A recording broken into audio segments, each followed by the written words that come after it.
إن الحمد لله نحمده ونصلي على رسوله الكريم أما بعد أعوذ بالله السميع العليم من الشيطان الرجيم من همزه ونفخه ونفسه بسم الله الرحمن الرحيم ولو يؤاخذ الله الناس بظلمهم ما ترك عليها من دابة ولكن يؤخرهم إلى أجل مسمى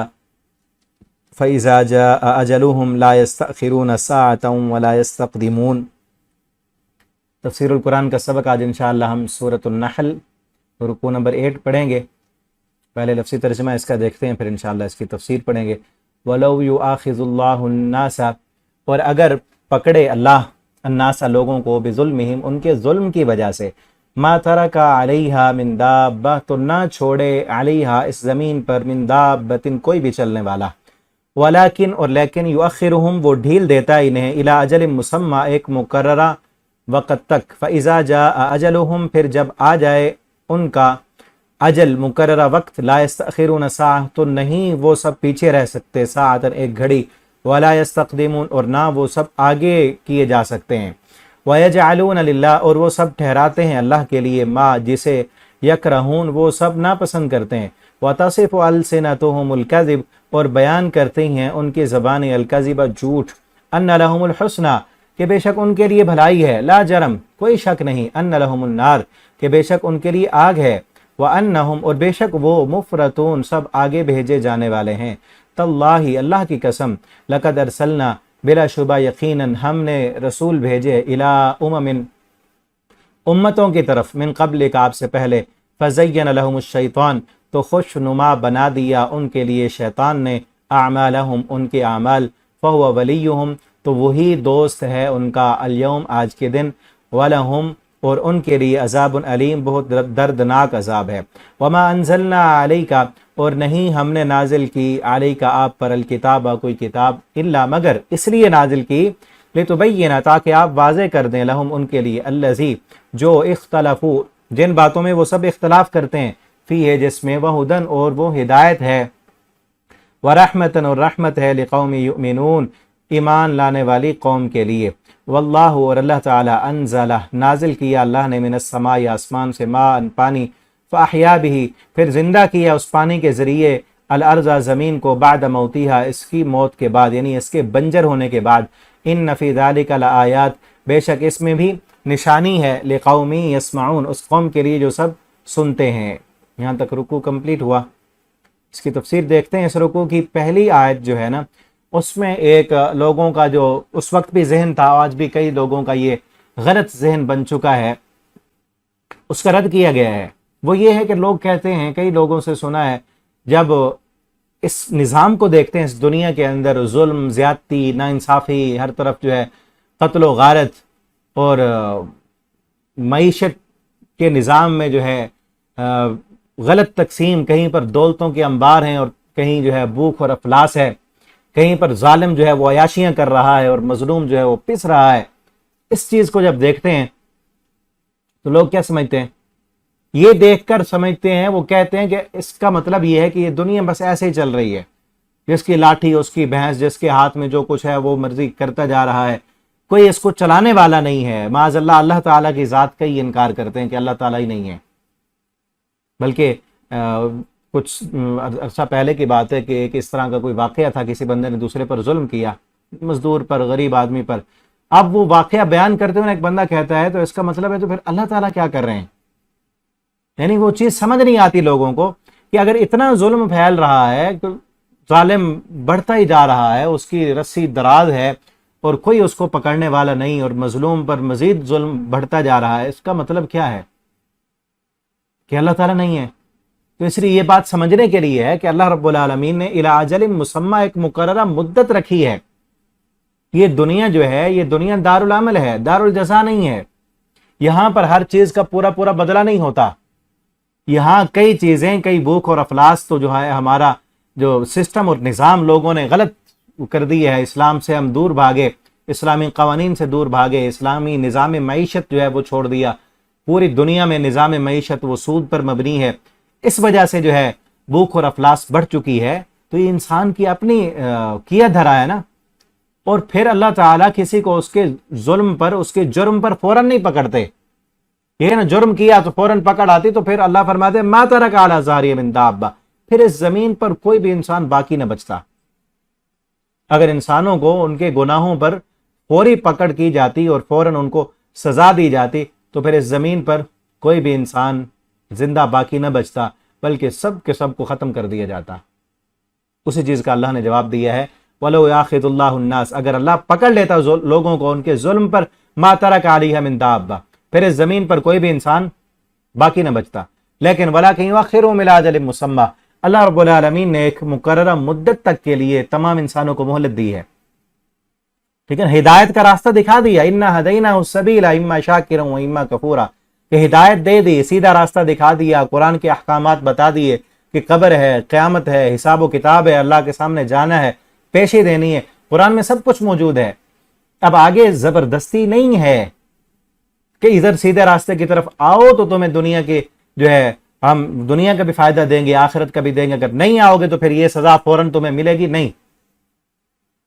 فوراً سزا نہیں ہے، زبردستی نہیں، اما شاکرا و اما کفورا، ہدایت تو مل گئی، راستہ دکھا دیا، اب جس کی مرضی چاہے اس ہدایت کو قبول کرے اور شکر گزار بن جائے، اللہ کی دی ہوئی صلاحیتوں کو رب کی فرما برداری میں استعمال کرے، اما کفورا، چاہے تو کفر کرے، نہ شکری کرے، اللہ کا باغی نافرمان بن جائے، فوراً کوئی پکڑ نہیں ہوگی۔ ٹھیک ہے، تو اس چیز کو یاد رکھیں کہ یہ دنیا دار العمل ہے، دار الجزا آخرت ہے، اس دنیا میں کسی بھی چیز کا جو ہے پورا بدلہ نہیں ہو سکتا اور نہ ہی ہوتا ہے، آخرت کو ہی ہونا ہے۔ تو جن لوگوں کے ذہن میں یہ آخرت کا کانسیپٹ نہیں ہوتا نا، بلکہ یہ چیز کہ یہ دنیا ادھوری ہے، پوری نہیں ہے، اس کو پورا کرنے کے لیے آخرت کا دن رکھا ہے، تو وہی لوگ یہ بات کرتے ہیں کہ اتنا ظلم اور زیادتیوں کو دیکھ کر کے ایک طرف جو ہے بھوک بڑھتی جا رہی ہے، لوگ بھوک سے مر رہے ہیں، اور دوسری طرف جو ہے ہمارے خصوصاً ہمارے ملک میں، ملک پاکستان میں حکمران جو ہیں وہ عیاشیاں کر رہے ہیں، دیکھ رہے ہیں، برابری نہیں ہے نا۔ اسلام کا قانون تو یہ ہے کہ زکوٰۃ دیں، جس کے پاس زیادہ پیسے ہیں وہ زیادہ زکوٰۃ دے گا اور فقراء کو دے گا، جس کے پاس نہیں ہے اس کو دے گا، جس کے پاس کم ہے وہ کم دے گا۔ لیکن یہاں کیا ہے، جس کے پاس زیادہ پیسہ ہے اس کو ہر چیز کی رعایت ہے، جس کے پاس کچھ نہیں کھانے کو، وہ محنت مزدوری کرتا ہے، وہ ٹیکس بھرے، اور جس کے پاس زیادہ ہے وہ ٹیکس بھی معاف، اس کو جو ہے بجلی کے بل بھی معاف، پیٹرول بھی مفت، گاڑیاں بھی مفت، گھر بھی مفت، ساری چیزیں، عیاشیاں کر رہا ہے۔ اس چیز کو جب دیکھ رہے ہیں لوگ، جب دیکھتے ہیں تو سمجھتے ہیں کہ کیا ہو رہا ہے۔ تو یہی ہے، ایک تو انسان کا اپنا بنایا ہوا نظام، جس نظام کو ہمارے بہت پہلے سے بنا، اس میں چاہے ان غریبوں کا قصور نہیں ہے، لیکن جب چکی چلتی ہے نا تو پھر سب وہاں پستا ہے، حساب کتاب تو آخرت میں ہوگا نا۔ اب اس نظام کو بھگتنے کے لیے جو آ رہے ہیں اس نظام میں، وہ چل رہے ہیں، کسی پر جو ہے تکلیف ہے، کوئی بھوکا ہے، کوئی مصیبت میں ہے، لیکن حساب تو ہونا ہے نا ایک دن، وہ دن اللہ نے رکھا ہے۔ فَمَن يَعْمَلْ مِثْقَالَ ذَرَّةٍ خَيْرًا يَرَهُ وَمَن يَعْمَلْ مِثْقَالَ ذَرَّةٍ شَرًّا يَرَهُ، ذرہ برابر نیکی کی ہوگی تو سامنے ہوگی، ذرہ برابر گناہ کیا ہوگا تو وہ بھی سامنے ہوگا، وہ دن تو آنا ہے ایک نہ ایک دن، ٹھیک ہے نا۔ تو اس لیے ہمیں چاہیے کہ ہم اس دن کی تیاری کریں اور اس دنیا کو یہ سمجھیں کہ یہ دنیا دار العمل ہے، یہ دنیا دار الجزا نہیں ہے۔ ہاں، نیکی کا تھوڑا بہت اثر، کچھ نہ کچھ فائدہ اچھے کاموں کا دنیا میں بھی مل جاتا ہے، اور گناہ کے اثرات کچھ نہ کچھ دنیا میں بھی ہوتے ہیں، لیکن پورا بدلہ یہاں نہیں ملتا، وہ آخرت کو ملنا ہے، ٹھیک ہے۔ فَإِذَا جَاءَ أَجَلُهُمْ، جب وہ آ جائے گا مقررہ وقت جو اللہ نے مقرر کیا ہے ہر انسان کا، لا يستأخرون ساعة، پھر ذرہ برابر بھی پیچھے نہیں رہ سکتے، ایک گھڑی بھی، ولا يستقدمون، اور نہ آگے کیا جائے گا، تب کوئی مہلت نہیں ملے گی۔ اس پر قرآن کریم میں کئی پہلے جو ہے سابقہ قومیں جو گزری ہیں ان کے واقعات ہیں، ہم پیچھے بھی پڑھ چکے ہیں، سورہ اعراف میں اور سورہ ہود میں پڑھا ہم نے۔ وَيَجْعَلُونَ لِلَّهِ، اور وہ ٹھہراتے ہیں للہ، اللہ کے لیے، کرتے ہیں اللہ کے لیے، وہ چیز بناتے ہیں، ما یکرہون، جو وہ سب ناپسند کرتے ہیں۔ کیا؟ جو پچھلے رکوع میں ہم نے پڑھا، اللہ کے لیے وہ بیٹیاں بناتے تھے، فرشتوں کے بارے میں کہتے تھے کہ یہ اللہ کی بیٹیاں ہیں، یہ یہاں پہ موجود ہے۔ وَيَجْعَلُونَ لِلَّهِ، وہ ٹھہراتے ہیں، کرتے ہیں للہ، اللہ کے لیے، یجعلون کا معنی بناتے نہیں، وہ یہ کام کرتے ہیں، ٹھہراتے ہیں للہ، اللہ کے لیے، بنات بیٹیاں، سبحانہ وہ پاک ہے، وَلَهُمْ مَا يَشْتَهُونَ اور ان کے لیے، یعنی وہ اپنے لیے تو بیٹے کہتے تھے کہ بیٹے ہوں، اور اللہ رب العالمین کے لیے بنائی بھی وہ چیز جو خود کو ناپسند ہے، اور جب ان کو بیٹی کی خوشخبری دی جاتی تو وہ چہرہ اس کا سیاہ ہو جاتا اور وہ سمجھتا کہ اب اس کو میں رکھوں یا میں یدسہ فی التراب، یا میں اس کو جو ہے مٹی میں دفن کر دوں۔ اس دور میں چونکہ اسقاط حمل نہیں ہوتا تھا تو وہ پیدا ہونے کے بعد نومولود بچے کو اٹھا کر زمین میں دفن کر دیتے تھے۔ اور آج بھی اس جدید معاشرے میں جدید ٹیکنالوجی کے ذریعے جو ہے حمل ضائع کر دیے جاتے ہیں، بلکہ کئی جو ہے اس پر ایجنسیز کام کر رہی ہیں کہ لوگوں کو خود کہا جا رہا ہے کہ بچے دو ہی اچھے، اور پھر اسی وجہ سے لوگ جو ہے وہ پہلے سے چیک اپ کرا کے الٹرا ساؤنڈ کرا کے بچی ہے تو اس کو ضائع کرا دیا۔ یہ بھی اتنا ہی جرم ہے جتنا جرم اس وقت جو ہے وہ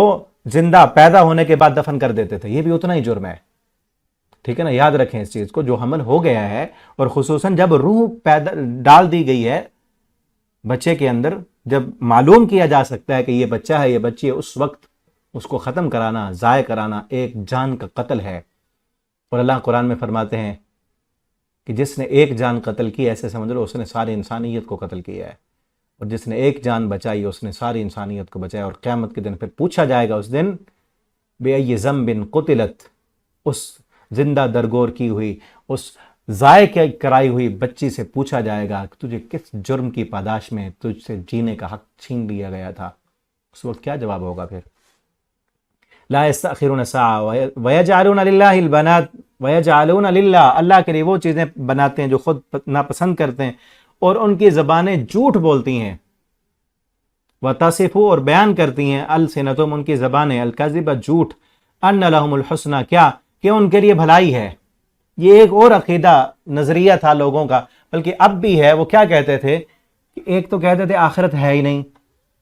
اور دوسرا یہ وہ کہتے تھے کہ اگر ہوئی بھی صحیح آخرت تو جس طرح اس دنیا میں ہمارے پاس ہی دولت ہے، ہمارے پاس ہی جو ہے عیش و آرام کی زندگی ہے، اچھے گھر ہیں، محلات ہیں، سرداریاں ہمارے پاس ہیں، چودراہٹ ہمارے پاس ہے، آخرت ہوئی بھی صحیح تو پھر آخرت میں بھی ہمارے پاس اسی طرح ہوگا، کیونکہ وہ سمجھتے تھے کہ یہ ہمارے ساتھ اچھا ہو رہا ہے نا، معاملات بھی ہمارے اچھے ہیں،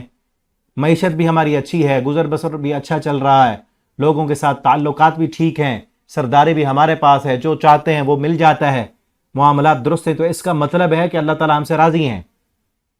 اللہ ہم سے راضی ہیں، تو پھر آخرت میں بھی ملے گا۔ آج بھی کئی لوگوں کا یہی ذہن بن چکا ہے، وہ سمجھتے ہیں کہ معاملات جب تک ٹھیک چل رہے ہوں، کاروبار ٹھیک چل رہا ہے، معیشت ٹھیک ہے،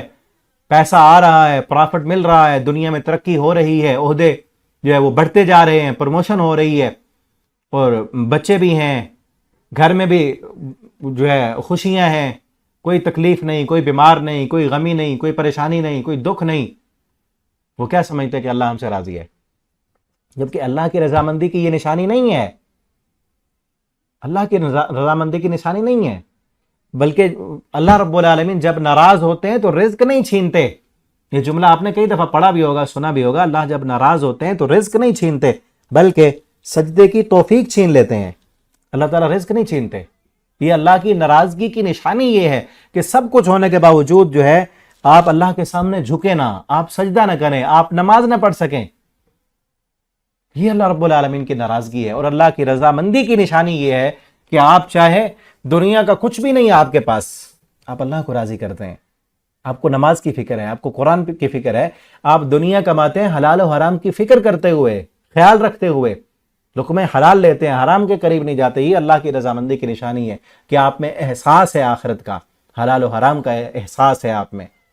ٹھیک ہے نا؟ ہم بھی اپنے آپ کو سوچیں کہ کہیں ہمارے معاملات میں ایسا تو نہیں، جب ہم خوش ہوں، ٹھیک ہوں، سارا کچھ ہو، معاملات ٹھیک چل رہے ہوں، کاروبار ٹھیک ہو، تو اس وقت ہمارا ذہن کیا ہوتا ہے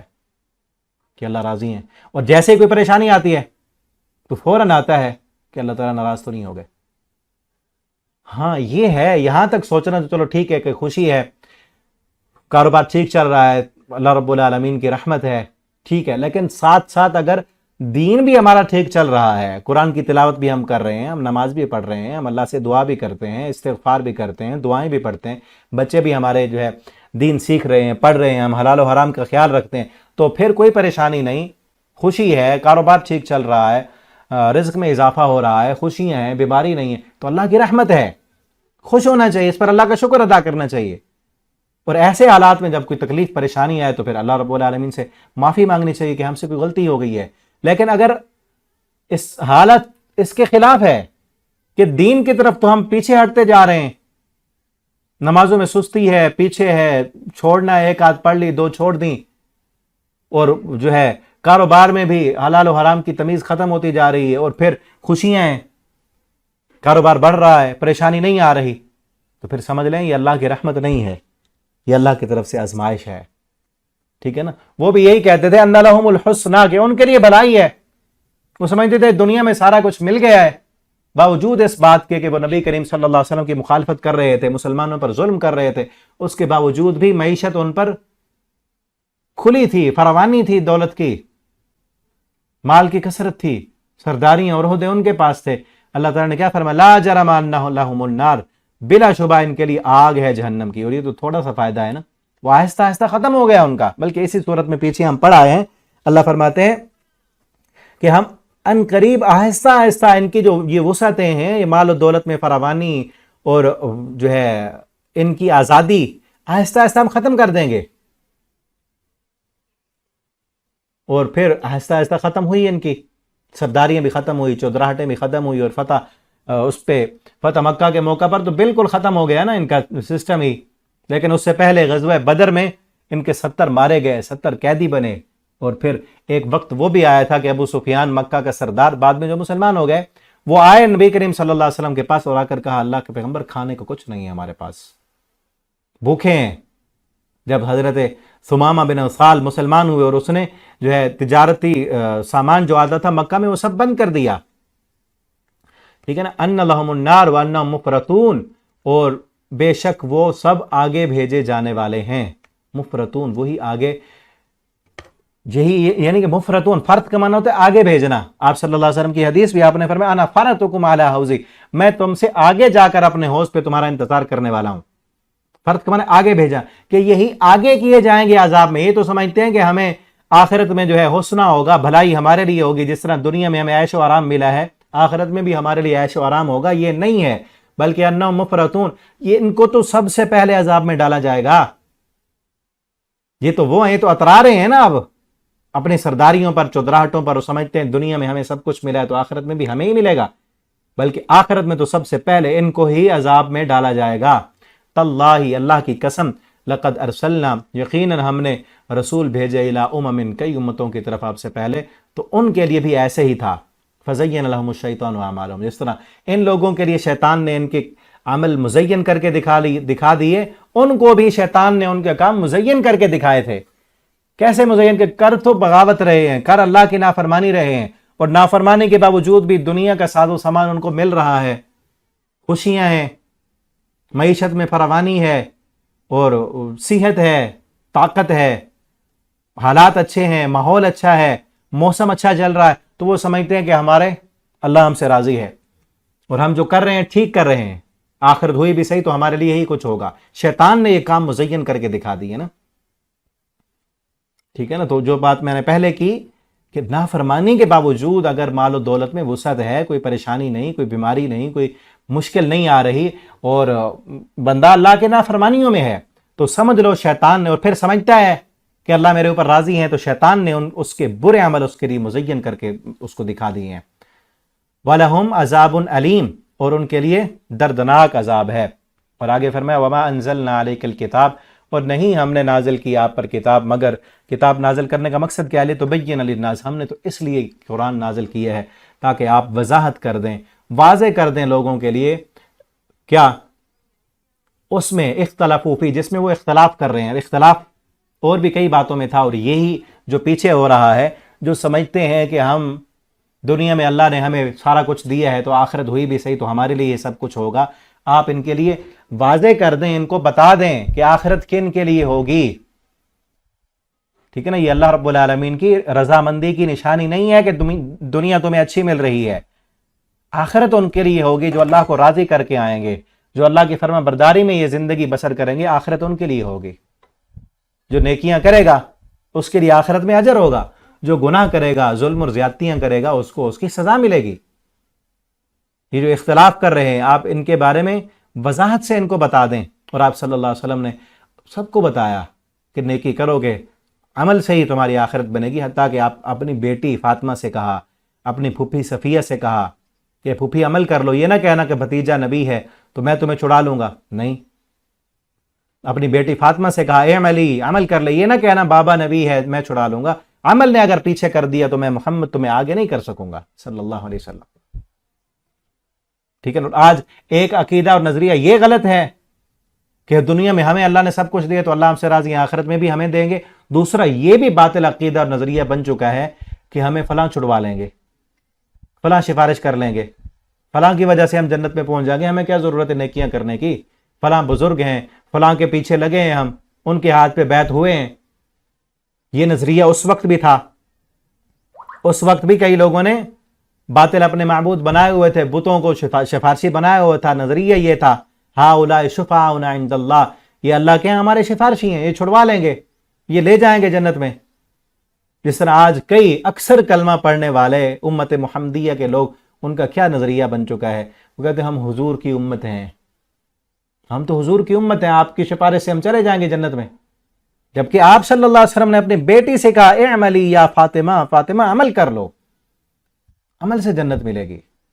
نسبتوں سے نہیں ملے گی. اور آپ نے فرمایا جس کو اس کے عمل نے پیچھے کر دیا, اس کو کسی کے ساتھ نسبت ہونا یہ اس کو آگے نہیں کر سکے گا. کہ فلاں قوم سے ہے, فلاں خاندان سے ہے, فلاں کا بیٹا ہے, فلاں کا یہ لگتا ہے, نہیں. اس سے بڑی نسبت اور کیا ہوگی کہ رسول اللہ صلی اللہ علیہ وسلم کی بیٹی, ان کو اللہ نے جو جنت کی سرداری دی عمل کی وجہ سے دی, اور انہوں نے بیٹی ہونے کا حق ادا کیا ہے, عمل کیے ہیں.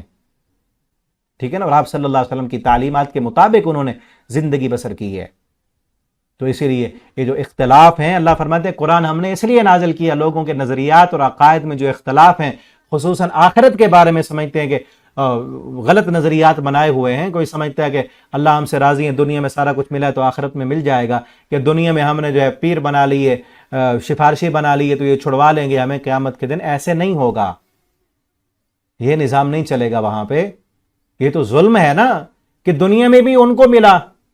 ظلم اور زیادتیاں وہ کرتے رہے, اللہ کی فرما برداری نہیں کی, آخرت بھی انہیں ملے. کتنا بڑا ظلم ہے. اور دنیا میں بھی جس طرح غلط قانون سفارش کر کے, سفارشوں سے کئی دوسروں کا حق مار کے, جن کا حق نہیں ہوتا ان کو دے دیا جاتا ہے نا, آخرت میں بھی اسی طرح ہو. یہ ظلم وہاں نہیں ہوگا, وہاں تو انصاف ہوگا. من عمل سوءا یجزا بہ, جس نے برا کیا اس کو برے کی سزا ملے گی, جس نے اچھا کیا اس کو اچھائی کا بدلہ ملے گا. اور کتنا ذرہ برابر, من یعمل مثقال ذرۃ خیرا یرہ ومن یعمل مثقال ذرۃ شرا یرہ, ذرہ برابر نیکی ہوگی وہ بھی وہاں پہ ہوگی, ذرہ برابر گناہ کیا ہوگا وہ بھی وہاں پر ہوگا.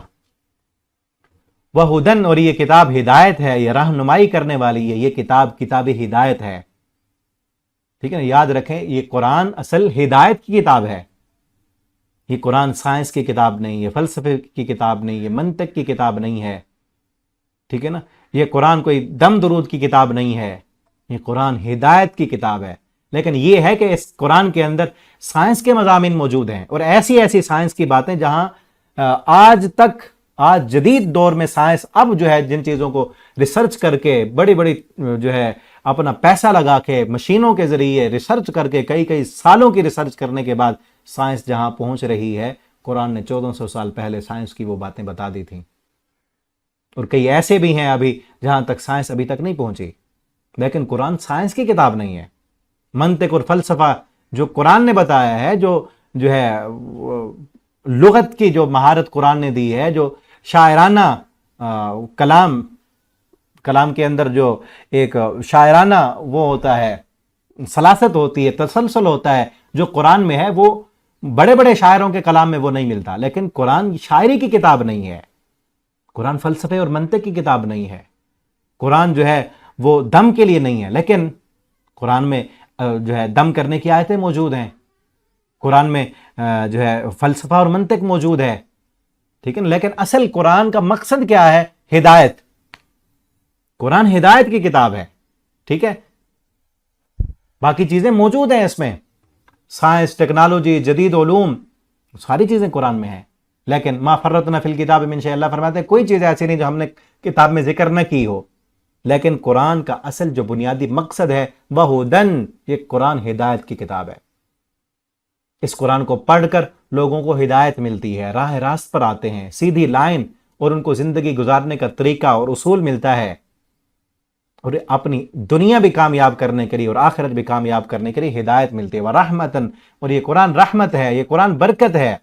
اور یہ قرآن برکت ہے، لیکن اصل مقصد قرآن کا برکت نہیں ہے، اصل ہدایت ہے، ہدایت کے ساتھ برکت بھی آئے گی، ٹھیک ہے نا۔ تو اس لیے صرف محض برکت کے لیے اس کو نہیں پڑھیں، ہدایت کے لیے پڑھیں۔ جب ہدایت کے لیے پڑھیں گے برکت بھی ملے گی، ٹھیک ہے نا۔ جب شفا کے لیے، ہدایت کے لیے پڑھیں گے شفا بھی ملے گی۔ قرآن ہدایت کی کتاب ہے، لیکن اس میں شفا بھی ہے، اس میں رحمت بھی ہے، اس میں برکت بھی ہے، اس میں جو ہے سائنس کے مضامین بھی ہیں، اس میں ذہن بھی کھلتا ہے۔ سائنس پر غور کرنے سے ذہن کھلتا ہے نا، قرآن پر غور و فکر کرنے سے بھی ذہن کھلتا ہے، انسان کا جو ہے سوچ کا دھارا وسیع ہوتا ہے، اور انسان کا جو ہے سوچنے سمجھنے کی صلاحیت بڑھتی ہے۔ بلکہ سائنسدان وہاں تک نہیں پہنچے، سائنسدان تو اس مادی دنیا پر ریسرچ کر رہے ہیں نا، قرآن تو آخرت، چیزوں کو بنانے والے تک پہنچاتا ہے، اور اصل انسان کے آنے کا مقصد بتلاتا ہے۔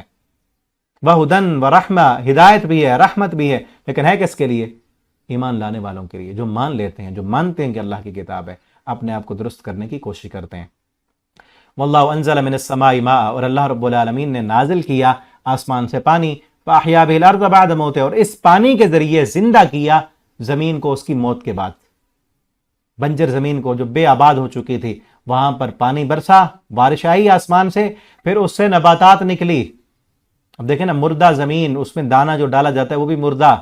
بارش برسی، پانی لگا، اس زمین کو نئی زندگی ملی، نئی کونپلیں نکلیں، اس پر پھل پھول پودے لگے۔ اللہ فرماتے ہیں ان فی ذالک الآیات، اس میں بھی نشانیاں ہیں۔ کس کے لیے؟ لقوم یسمعون، سننے والی قوم کے لیے، جو دل کے کانوں سے سنتے ہیں، جن کا سننا جانوروں کی طرح سننا نہیں ہے، جن کا دیکھنا جانوروں کی طرح دیکھنا نہیں ہے، بلکہ ان کا سننا روح کا سننا ہے۔ روح بھی سنتی ہے، دل بھی سنتا ہے، دل کے بھی کان ہوتے ہیں، ٹھیک ہے نا۔ کیوں؟ دلیل کیا ہے؟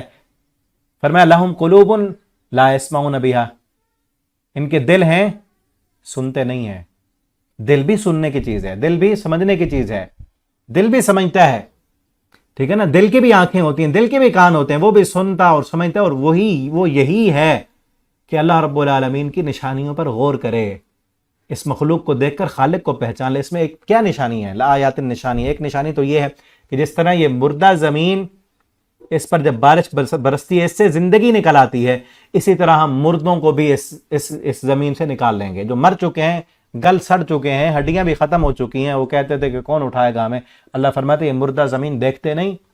اس سے کس طرح دوبارہ زندگی نکل آتی ہے۔ زندہ تناور درخت جو بالکل ختم ہو چکا ہوتا ہے، اس کا ایک بیج کہیں گرتا ہے اور پھر صدیوں بعد وہاں پہ پانی برستا ہے اور وہیں سے پورا درخت پھر بن جاتا ہے، اسی طرح تمہیں بھی مارنے کے بعد دوبارہ ہم اٹھا لیں گے۔ ایک تو یہ نشانی ہے، اور دوسری نشانی یہ ہے کہ جس طرح بارش برستی ہے تو بہار آتی ہے، ٹھیک ہے نا، مردہ بنجر زمین سرسبز و شاداب ہو جاتی ہے۔ یہ قرآن بھی اللہ کی رحمت ہے، وَهُدًى وَرَحْمَةً، اوپر فرمایا نا یہ رحمت ہے، یہ ہدایت ہے۔ جس طرح بارش کے برسنے سے مردہ زمین میں زندگی آتی ہے، اسی طرح قرآن کے آنے سے، قرآن کے پڑھنے سے مردہ دلوں کو زندگی ملتی ہے، مردہ ضمیر زندہ ہو جاتے ہیں، مردہ روحیں ان کو زندگی ملتی ہے۔ جو انسان جو ہے جن کا ضمیر مر چکا ہوتا ہے، جن کی روحیں مر چکی ہوتی ہیں، جن کو اپنی آخرت کا پتہ نہیں ہوتا، جو صرف اس مادی جسم کی زندگی گزار رہے ہوتے ہیں، اس جسم کو جینے کی خوراک تو پہنچا رہے ہوتے ہیں، ان کی روح مر چکی ہوتی ہے۔ قرآن جب آتا ہے تو وہ روحیں زندہ ہو جاتی ہیں۔ قرآن جب پڑھتے ہیں، قرآن کو سمجھتے ہیں، ان کو اپنی زندگی کا مقصد پتہ چلتا ہے، تو دوبارہ جس طرح زمین بارش برسنے سے سر سبز و شاداب لہلہا اٹھتی ہے، اس سے کئی لوگوں کو پھر فائدہ ہوتا ہے، اسی طرح سے قرآن پڑھنے سے جب ایک انسان کی روح زندہ ہو جاتی ہے، سر سبز و شاداب ہوتی ہے، اس پر پھل پھول لگتے ہیں، تو پھر کئی لوگوں کی اور لوگوں کی بھی زندگیاں سنور جاتی ہیں، ان کو بھی فائدہ ہوتا ہے۔ تو یہ قرآن رحمت ہے، برکت ہے، ہدایت ہے، اللہ رب العالمین ہمیں اس قرآن سے ہدایت لینے کی توفیق عطا فرما دیں۔ اللہ اس قرآن کو ہمارے لیے ہدایت حاصل کرنے کا ذریعہ، رحمت اور برکت کا ذریعہ بنا دیں۔ اللہ ہمیں قرآن پڑھنے، سمجھنے، اس پر عمل کرنے اور اس کا پیغام دنیا بھر میں پہنچانے والا بنا دیں۔ آخر دعوانا ان الحمد للہ رب العالمین۔